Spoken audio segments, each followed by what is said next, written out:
O meu nome é Valmir Rosa e eu sou um artesão aqui, nascido na capital de São Paulo, na Zona Leste, e o meu ofício é fazer instrumentos musicais.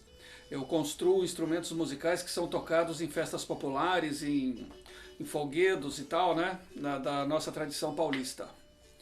E eu vou falar dos instrumentos tradicionais que são daqui da nossa região, só que para a gente entender os instrumentos musicais daqui, a gente tem que entender um pouco como foi colonizada a região, o Sudeste, como é que o homem introduziu a sua cultura aqui na nossa região, né? É o seguinte, o Brasil, ele foi colonizado pela praia, ele foi ocupado pela faixa de areia. O homem chegou pelo mar. Então, desde a Bahia e tal, eles se preocupavam muito com a beira da praia. E o inimigo iria chegar pelo mar e tal, então o homem sempre se colocou na beira da praia. Só teve uma entrada para dentro do país mesmo, assim, significativa, depois que encontraram o rio Tietê. Porque o rio Tietê, ao contrário da maioria dos rios, o rio Tietê não vai para o mar. Ele corre ao contrário, ele sai de Salesópolis, que ali na subida da Serra do Mar, ele sai dali e ele vai para o interior do Brasil, para o interior do país. E o rio, naquela época das navegações, na época do descobrimento, da colonização, os rios eram as estradas, entendeu? O pessoal viajava pelos rios, se locomovia pelos rios. Então o Tietê foi importante para isso, porque a partir do Tietê o homem começou a entrar para dentro do país, começou a interiorizar, tá bom? Nós temos aqui em São Paulo, no estado de São Paulo, Cananéia e Iguape, que são cidades muito antigas, e o homem já tinha se instalado em Cananéia, e quando ele subiu para o Planalto e encontrou o Tietê, ele encontrou uma estrada para entrar no Brasil. E toda essa cultura que ele trouxe, a comida, as rezas, os instrumentos musicais, os santos, que ele trouxe da Península Ibérica, se juntou com a cultura nativa, que tinha aqui no Brasil, já existia uma cultura nativa dos índios, né? Então, a primeira semente da nossa cultura caipira é essa junção aí, do homem que veio da Península Ibérica e se juntou com os nativos aqui do Brasil, tá? Então o caipira é quase como uma etnia, porque o que a gente chama de cultura caipira? Por que a gente fala caipira? Caipira não é um gênero musical. Caipira é quase uma raça. Essa raça do que o europeu se juntou com os índios. É o seguinte, é porque os índios, na língua tupi, eles chamavam esse tipo de homem que vinha nas margens do Tietê, eles chamavam esse tipo de homem de capira, porque capira, na língua tupi, é o homem que corta o mato, ou o homem que limpa o mato, entendeu? E é a primeira coisa que o homem fazia quando se instalava no território, era limpar o terreno para se estabelecer. Então o índio começou a chamar ele de capira, é o homem que corta o mato. Por isso que quando a gente vai limpar um terreno, a gente fala carpir, vamos carpinar, é por causa do capira, entendeu? Então a cultura caipira é isso, essa semente da cultura caipira. Depois no futuro, porque isso é a pré-colonização ainda, depois no futuro, quando já tem estabelecida uma economia e tal, aquele negócio da cana-de-açúcar e tudo, no futuro viria o negro, tá? O negro que viria escravizado para trabalhar aqui na cana-de-açúcar, ele trouxe também elementos que se agregaram à cultura caipira, tá bom? Então, só para sintonizar, né, a cultura caipira é tudo que vem derivado dessa gente aí, dessa gente que entrou no Tietê com as suas músicas, seus santos, suas rezas, suas danças e misturou com os índios. E logo mais tarde, com os negros também, tivemos vários elementos que se agregaram à cultura caipira, tá bom? E esse povo foi expandindo as fronteiras, Porque o espanhol já vinha achando ouro desde do começo da América, que o homem branco chegou na América. Os espanhóis estavam achando ouro. Eles acharam ouro desde o México para baixo, assim, eles estavam achando ouro no México, no Peru, na Guatemala, todos os lugares estavam se dando muito bem. E os portugueses não encontravam nada. Começaram a adentrar para dentro do Brasil e foram expandindo as fronteiras, né? Porque o Brasil era dividido entre Portugal e Espanha praticamente, a América Espanhola e a América Portuguesa. E, por exemplo, São Paulo, depois que quando começou a colonização mesmo, São Paulo abrangia até depois de Belo Horizonte, era quase tudo São Paulo. Aonde o homem conseguisse ir era São Paulo, tá bom? E nós temos influências da cultura caipira, da cultura paulista em todos os lugares praticamente, desde o Rio Grande do Sul até o Nortão mesmo, tá?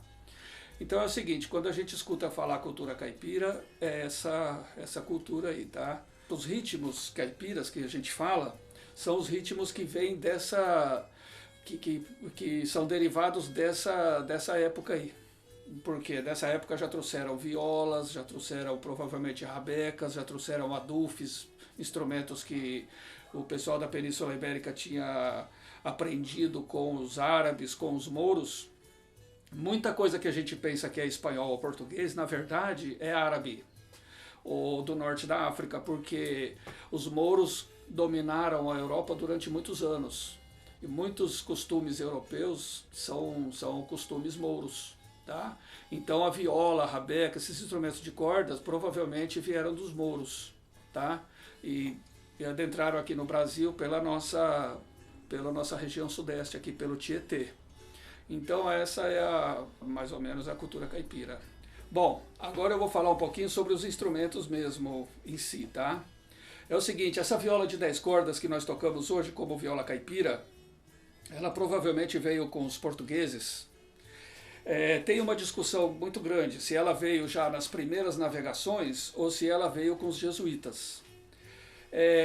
Eu acho que tanto faz, porque mesmo que ela viesse na pré-colonização ou com os jesuítas, tanto faz porque os jesuítas foram só 60 anos mais ou menos de diferença, e 60 anos na história não é quase nada. Então quer dizer que essa viola está com a gente desde os primórdios, desde o começo da colonização de São Paulo, tá? Só que antes da viola de 10 cordas, da viola caipira, nós temos a viola do litoral. A viola, por exemplo, a viola de fandango, eu chamo de viola de fandango, né? É a viola do caiçara. Porque o caiçara da beira da praia tem uma série de tradições e folclore que são baseados também nesses instrumentos, na rabeca, na viola. Só que não é a viola caipira, é a viola caiçara, tá? E eu vou mostrar para vocês aqui um exemplo de viola caiçara, que é o seguinte, o caiçara, ele denomina uma série de danças e folguedos, ele denomina de fandango. Então, assim, tem uma série de ritmos como querumana, dondom, chamarrita, e todos esses ritmos formam o que a gente chama de cultura caiçara ou fandango, né? Isso aqui, pessoal, é uma viola de fandango de Cananéia. Ela foi feita em Cananéia por um amigo meu que já se foi, o Davino, muito conhecido lá, né? Um fazedor de instrumento bem conhecido. Eu tenho alguns instrumentos do Davino. Para você ver, essa viola aqui, ela quase não mudou nada desde a época que eles faziam ela no começo da colonização até hoje. Porque as cravelhas dela são de madeira, não tem tarraxa metálica, são cravelhas de madeira. Os trastos dela são de fio de eletricidade, fio de cobre. O pessoal que vivia mais isolado assim, eles batem o fio de cobre numa pedra com martelo e deixa ele chatinho. E aí coloca ele no braço da viola como se fosse trastos, tá? E a característica mais importante da diferença da viola do caiçara para a viola do caipira é isso aqui, ó. Isso aqui é uma cravelha que a gente tem no tampo, tá? Nós chamamos de... Ela tem uma cordinha que vai até o cavalete, uma cordinha bem aguda. Nós chamamos essa cordinha de periquita ou de cantadeira, conforme o lugar, tá bom? E essa viola de fandango, ela ainda é muito viva e o pessoal ainda usa muito ela aqui no litoral sul de São Paulo. Ela provavelmente deveria ter em vários lugares, né? Mas ela ficou muito famosa também em Angra dos Reis e tal. Mas as mais significativas, que ficaram mais isoladas mesmo e ficaram mais puras assim, são as de São Paulo e do Paraná, tá bom? No Paraná também tem essa cultura do fandango. Então é o seguinte, essa é uma viola tradicional, tá? De fandango. Eles fazem com 8 cordas, 10, 6, não tem o número certo de cordas, tá bom? Cada artesão faz mais ou menos de um jeito. Eu vou mostrar mais ou menos o som dela, como é que é, tá bom?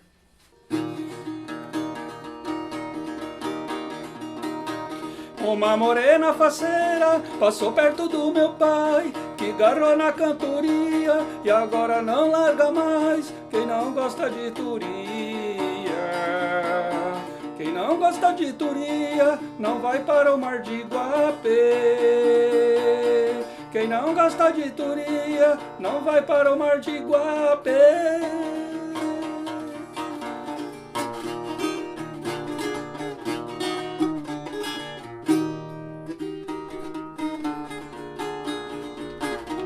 E o fandango tem também todo esse litoral, o litoral de São Paulo e o litoral de Paraná.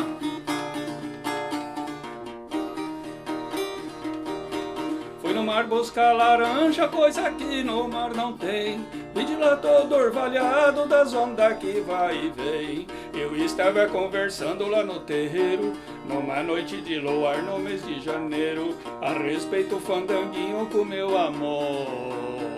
Ai não, baile que ela não vai, eu também não vou.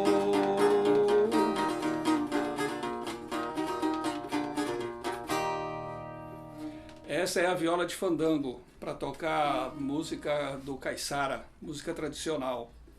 Uma coisa que está acontecendo agora, hoje em dia, é o seguinte, aqui a viola de fandango, alguns artesãos estão fazendo ela com metal, aqui com tarraxas metálicas. Essa aqui é uma viola de fandango também, lá do sul de São Paulo, já com o norte do Paraná, tá bom? Ela já tem uma cravelha, uma tarraxa metálica, tá vendo? Já é um pouco diferente dessas outras. É o que acontece, o pessoal, alguns estão fazendo assim com esse tipo de tarraxa, né? Mas o tradicional é a tarraxa de madeira, a cravelha de madeira. Essa é uma viola de fandango de Cananéia. E essa é uma viola de fandango de Iguape. Vocês podem notar que a de Iguape não tem a periquita, não tem essa cravelinha no tampo, tá? Porque é o seguinte, tem uma lei. De Cananéia para baixo, todas têm essa cravelinha no tampo. E de Iguape para cima não tem, tá? A razão disso acontecer, eu acredito, não vi nada científico sobre isso, mas eu acredito que é porque ali em Iguape passava a linha do Tratado de Tordesilhas, tá? E o Tratado de Tordesilhas, todo mundo já sabe, é mais ou menos assim, resumindo, é o tratado que dividia o Brasil entre Espanha e Portugal. A parte de para baixo ficava espanhola e a parte de cima ficava portuguesa. Eu creio que é isso, né? Porque para baixo todas as rabecas são de 3 cordas também.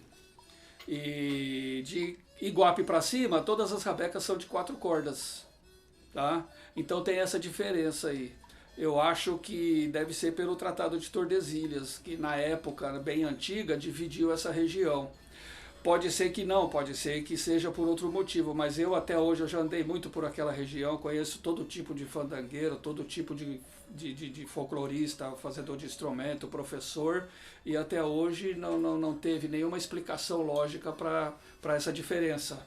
De Cananéia para baixo ter a a cravelinha no tampo e de iguape para cima não ter, tá? Ser como nossas violas caipiras. Isso é uma coisa interessante também, como se diz, é uma curiosidade também, tá? Para vocês pesquisarem aí.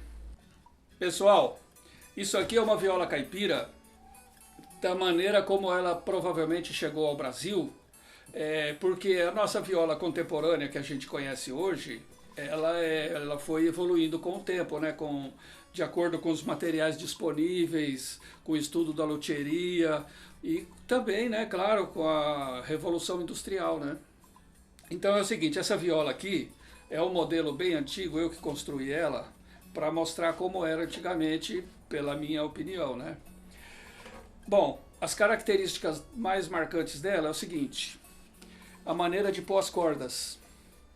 Preguinhos aqui embaixo do tróculo, né, no tronquinho aqui, e a gente coloca as cordas aqui. Essa maneira de colocar cordas ainda existe hoje na guitarra portuguesa e no bandolim, tá? Ainda permanece isso aqui. A viola não tinha cavalete, pelo menos as primeiras não tinham cavalete, né? É um rastilho móvel.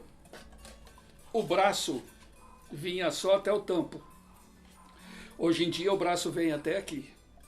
Mas o braço antigamente vinha certo, quase todos os instrumentos antigos, o braço vinha só até o tampo, tá? E as cravelinhas de pau, cravelinhas de madeira, tá bom? Não tinha tarraxa metálica, cravelinhas de madeira. Isso aqui são de festas que eu participei, festas que a gente participa, a gente coloca aqui. Aqui tem de São Roque, Bom Jesus de Iguape, de Nossa Senhora Aparecida, de São Benedito, tá? Então essa violinha aqui é feita para tocar uma música muito simples, porque é a música que se tocava na época e tal. Ela é mais, para falar a verdade, ela é mais para tocar folia de reis, para tocar folclore, tá? Ela é uma viola que afina direitinho, muito boa. Eu vou mostrar o som dela para vocês.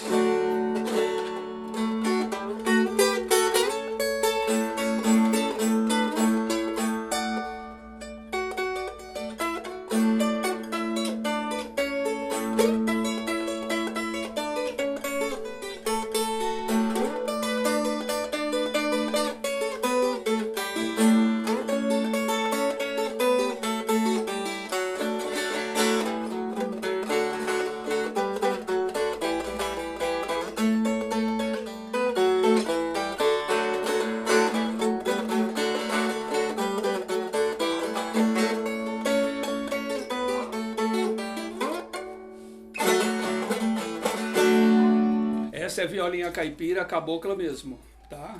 Ela é feita de um modelo diferente, né? Um jeito diferente de se fazer viola, é um jeito antigo de se fazer viola, tá bom?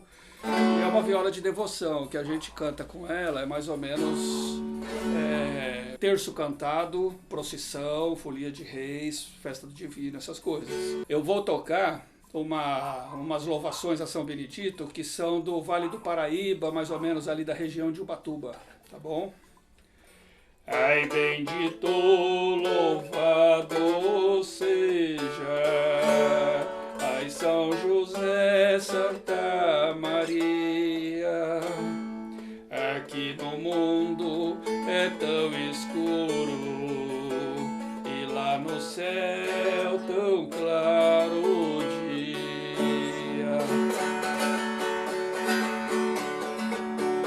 Dá licença, minha guia, dá licença, oi, dá licença pra enfeitar a companhia.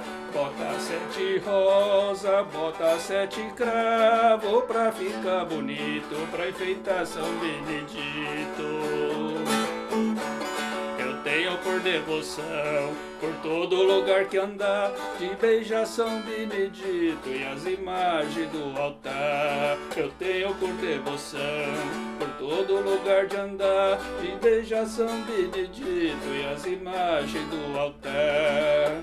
Nossa Senhora Aparecida é a padroeira de Guará.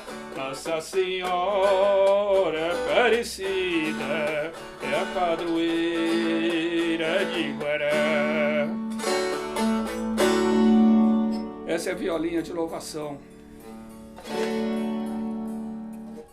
Pessoal, essa aqui é outra viola de cravelha feita do jeito antigo, tá? Cravelha de madeira, não tem nada de metal aqui. O braço dela vem até o tampo. Ela já é feita com trastos de instrumento musical normal, tá bom? Ela tem um tronquinho que nós colocamos as cordas e um rastilho móvel de osso, tá? Isso não é um cavalete, é um tronquinho e um rastilho móvel. Isso aqui no futuro, minha ideia também, a minha teoria. No futuro, isso aqui deve ter se juntado e formado o cavalete. Mas antigamente era assim, tá? E essa está em outra afinação, que é para... tá em rio abaixo. Outra afinação, tá? E ela tá toda paramentada porque eu já utilizei ela muito na folia de reis. Então ela tá toda paramentada e tal, toda pintadinha e com várias louvações aqui em volta, tá bom? Como ela tá em rio abaixo, eu vou só mostrar um pouquinho do timbre dela para vocês.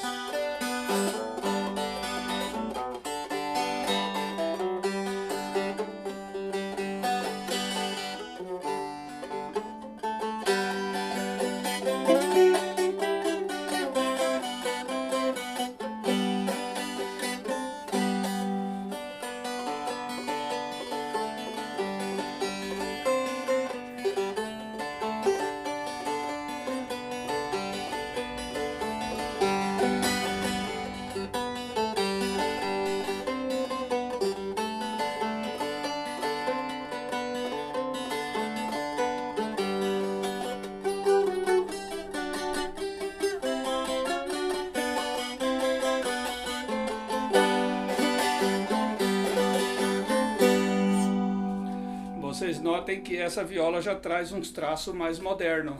Ela tem trastos de instrumento musical mesmo, e ela já tem o tronquinho aqui para colocar as cordas, a outra não tinha. Então são essas as diferenças, tá? Mas é uma viola tradicional também, feita como era feito antigamente, violinha de cravelha de pau. Essa aqui é uma violinha que traz uma característica muito interessante também, muito diferente, que pô, eu acho que nem todo mundo conhece. É uma das características de várias violas paulistas que nós estamos mostrando agora, tá?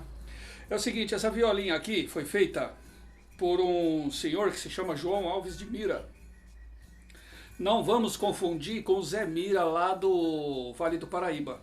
No Vale do Paraíba nós temos o Zé Mira, tínhamos, né, o Zé Mira, infelizmente ele já nos deixou. E o Zé Mira é o seguinte, o Zé Mira era um tropeiro antigo, profundo conhecedor da cultura lá do Vale do Paraíba.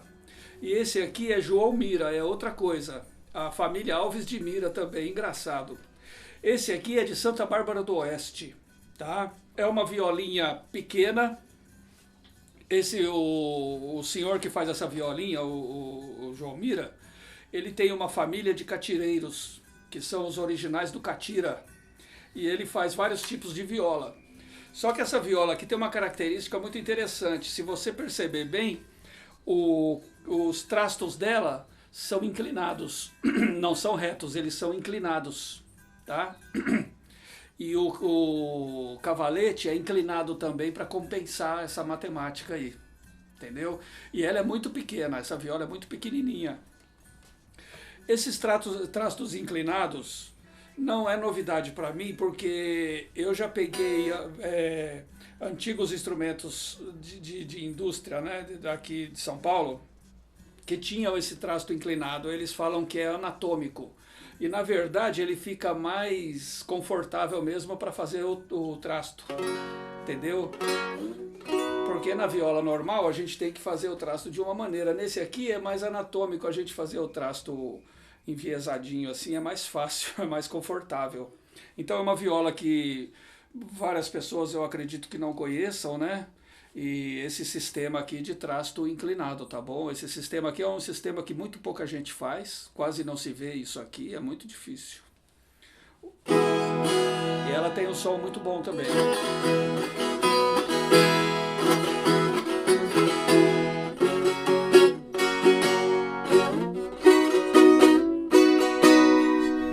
apesar dela ser pequenininha, ela projeta o som muito forte, com muito volume, tá bom?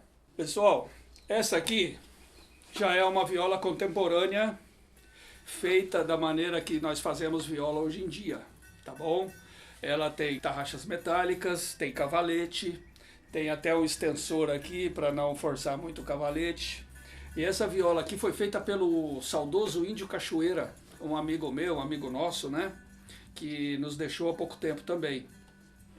É a viola que eu uso de vez em quando para tocar e tal. E eu gosto muito dessa violinha, uma violinha muito bem feita.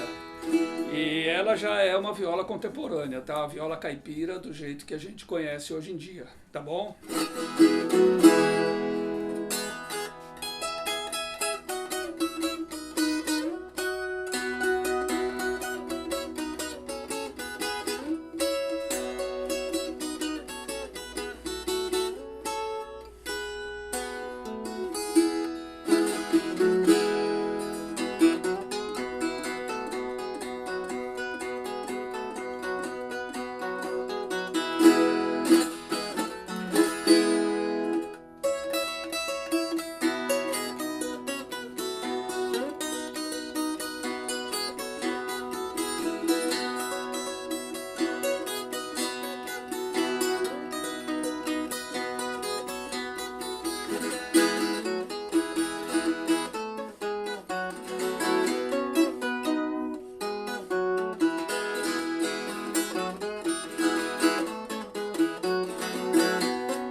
Essa é a violinha do saudoso Cachoeira, a violinha caipira tradicional também, como a gente conhece hoje em dia. Bom, eu queria falar agora um pouquinho sobre a diferença. O pessoal me pergunta muito onde eu vou, eu vou tocar, ou vou fazer instrumento, a diferença da música caipira e da música sertaneja. Bom, nós já vimos que o caipira, a cultura caipira é uma coisa que vem de longe, é uma coisa que tem uma raiz lá da Península Ibérica, veio para o Brasil, se junta com os índios e depois se junta com os negros e tem os ritmos mais antigos. Então a música caipira é uma música que tem um começo, entendeu? Ela vem de algum lugar e ela chegou aqui. Vocês não se enganem, porque a música de viola, de dupla de viola, essas coisas, ainda está muito viva, existe isso demais ainda aqui no nosso, pelo menos na nossa região aqui em São Paulo, em Minas Gerais e no Paraná, tem muito ainda. Agora a música sertaneja é outra coisa. A música sertaneja, eles definem sertanejo como uma música romântica e que se fala assim, que veio do rádio, da televisão e tal, dos produtores, né? Os ritmos que se tocam, as levadas musicais que se fazem são de rock and roll, de música gaúcha, de vários tipos vários tipos de música, mas não tem nada a ver com a nossa música caipira, com a nossa música tradicional, tá? O que eu vejo muito falando por aí é o seguinte: quando alguém vê uma dupla como Liu e Léo, Tonico e Tinoco, eles falam que é o sertanejo raiz. Não, isso não existe. É música caipira. Sertanejo é sertanejo e caipira é caipira. Alguns produtores ou a mídia, por exemplo, quer colocar a música sertaneja, quer colocar ela junto, ou quer que ela se acomode junto com a música caipira, entendeu? Para ela ter um lastro de história, alguma coisa histórica assim. Não, não tem história nenhuma. A música sertaneja é uma música muito bacana para tocar em festa de cidades, assim, festa de peão, para vender cerveja, é maravilhoso. Agora não tem nenhuma história com a gente aqui do Brasil, não tem nada a ver. É uma música, tem mais a ver com rock and roll do que com a gente. E tem umas batidas assim, que ritmos, né? Ritmos que não são mesmo daqui, né? São ritmos de fora. Então é isso, música sertaneja é música sertaneja, música caipira é outra coisa, é outro departamento, tá? Não existe música sertaneja raiz, tá? Isso é um jeito de falar, tá? E é o seguinte, para falar a verdade, o sertanejo que se fala, nós não temos sertão, sertão é no Nordeste. Cantor sertanejo, o músico sertanejo é Oswaldinho, o Dominguinhos, Luiz Gonzaga, entendeu? Porque eles são do sertão. O termo sertanejo aqui no Sudeste veio com a literatura. E o pessoal, tanto que a primeira, isso já é muito antigo, tanto que a primeira moda de viola, dizem que é gravada, foi Jorginho do Sertão, entendeu? Então eles usam esse sertão, esse sertanejo como licença poética, não, porque na ciência mesmo aqui não existe sertão. E então é isso, música caipira e música sertaneja é música sertaneja, não tem nada a ver com a outra. E a gente tem que preservar um pouco, quem gosta, né, tem que preservar um pouco a nossa música de viola. A música sertaneja não é uma evolução da música de viola, não tem nada a ver. E hoje em dia, São Paulo, quando eu vou para alguns lugares, as pessoas me perguntam assim, eu falo para as pessoas que eu tenho fogão de lenha, que eu faço linguiça, faço queijo, faço defumador, né, e tal. Eles pensam que eu moro na roça. Mas é o seguinte, eu moro na capital de São Paulo, num bairro residencial, e tenho tudo isso. Porque esse jeito de viver não é um jeito antigo de viver, é um jeito antigo de viver, você fazer suas coisas, ser autossuficiente. Isso é uma filosofia que sempre teve com a gente, tá?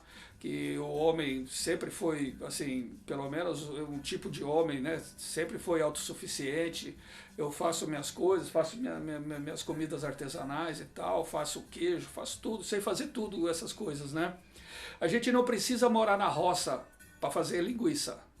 Você pode fazer linguiça morando num apartamento.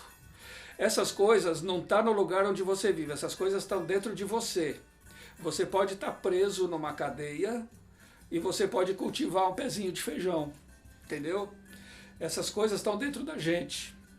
Como tá a música de viola também, está dentro de mim. Eu posso estar em Nova York, eu posso estar no lugar que eu quiser, mas isso vai estar sempre dentro de mim. Então é mais ou menos isso. E São Paulo ainda é um celeiro de música caipira, de viola. Muita gente sai do interior e vem aprender viola aqui na capital, porque os professores, tem muitos professores aqui, apesar que no interior também tem bastante coisa. Mas o pessoal para gravar música vem tudo para cá. E aqui ainda tem Folia de Reis, ainda tem Festas do Divino, ainda tem Irmandades de São Benedito, tudo aqui na capital. Essas coisas ainda é uma cultura que ainda está viva, tá bom? E é uma cultura que a gente, pelo menos quem se interessa por isso, pela coisa dos seus antepassados, né?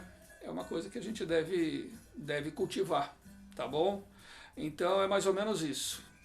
Nós em São Paulo ainda temos a nossa cultura viva ainda, porque enquanto todo mundo estava gravando disco, filme e divulgando a cultura do Nordeste desde a época da Carmen Miranda, o folclore paulista estava escondidinho, estava no seu lugar, onde o folclore tem que estar. O folclore tem que estar nos bairros, junto com o povo.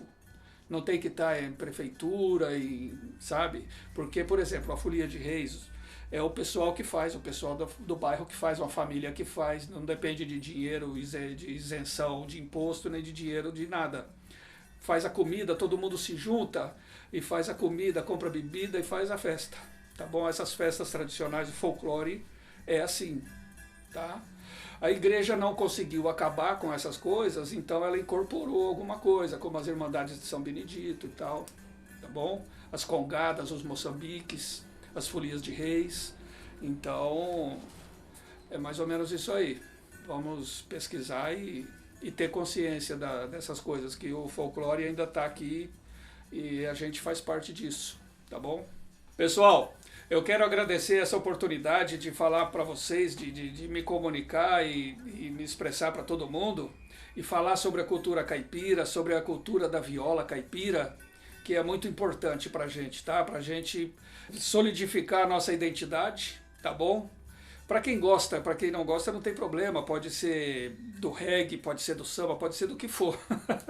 Mas eu queria agradecer a oportunidade de falar da viola caipira e de falar da cultura caipira, tá bom? Um abraço para todo mundo e muito obrigado.